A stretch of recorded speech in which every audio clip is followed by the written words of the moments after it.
sa kan ban ha tuan bia roa ôi biết cha phê tê in an dir hở dân nạc phun kiếp liệt chia bằng in sang man se lùng đông lâu in bụi ba cha an truan thì tiêu zoom lạc in an nu dây thiêu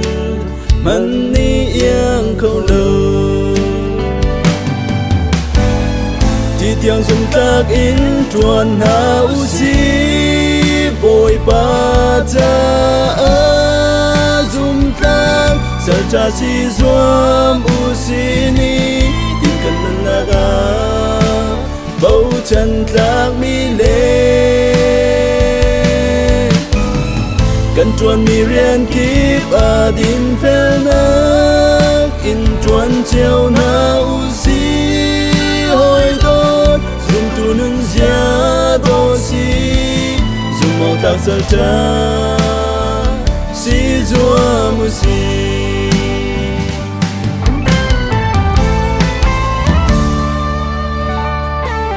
chất thiêng chung ý sợ bà thùng tuan bia dâu tiga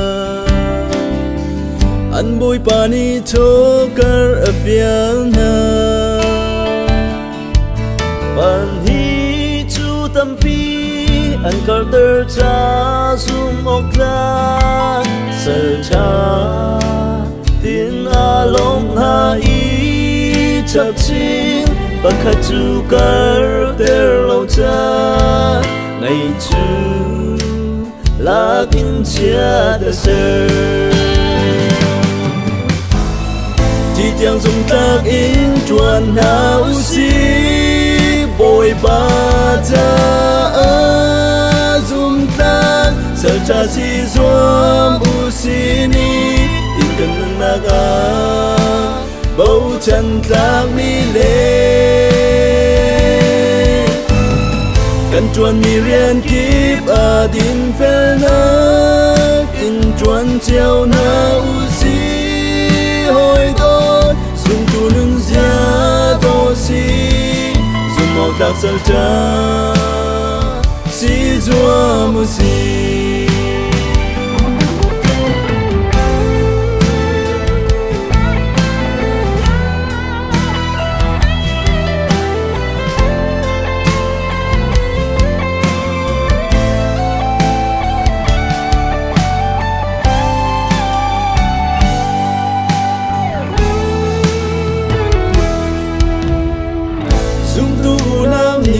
hin kan nun tuan bia do chu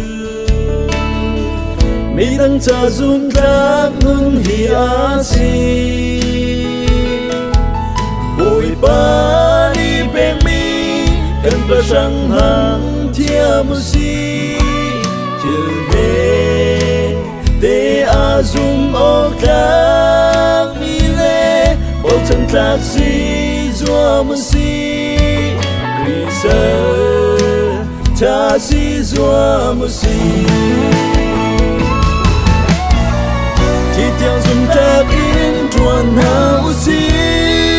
bụi ba cha dùng tác sẽ cha si zua musi ni thì cần naga bầu chân các mi lệ cần tuan mi riêng kíp à din phèn nắc in tuan chiều na usi hồi đốt dùng tu nun zia đô si dùng màu tạc sơ cha si zua musi